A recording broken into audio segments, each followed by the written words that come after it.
കൊണ്ട് ഒരു ജന്മം സംഭവിച്ചു.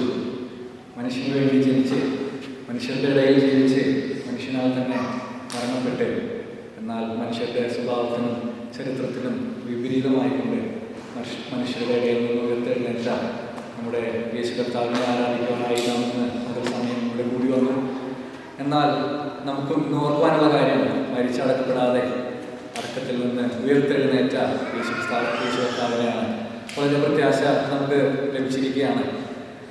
ഈ ഒരു കാലഘട്ടത്തിൽ, ഈ ഒരു സമയത്ത് പറയുന്നത് പോലെ ആ പ്രവചന വിഷയങ്ങൾ അത് വായിച്ച് കേൾക്കുന്നവരും വായിക്കുന്നവരും അതേപോലെ തന്നെ ആ വിഷയങ്ങളിൽ അത് പാലിക്കുന്നവർക്കും വളരെ ഭാഗ്യവാന്മാരാണ് എന്ന് വെളിപ്പാടിൽ നാം വായിക്കുന്നുണ്ട്.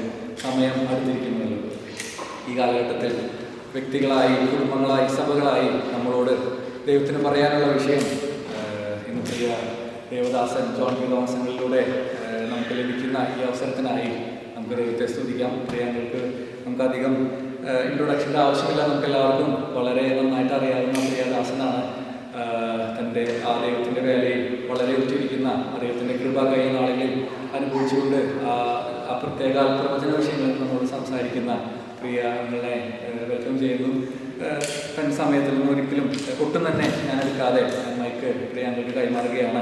അതിനു മുൻപ് ഈ മെസ്സേജിൻ്റെ അനുഗ്രഹത്തിനായിട്ട് പ്രിയ ഗോഡ്ലി സഹോദരനെ ഒരു വാക്ക് പ്രാർത്ഥിക്കുവാനായിട്ട് വേദിയിലേക്ക് ക്ഷണിക്കുന്നു.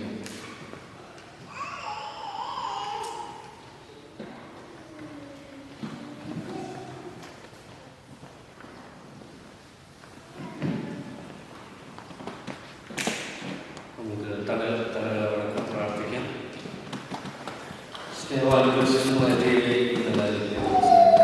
സ്തോത്രം.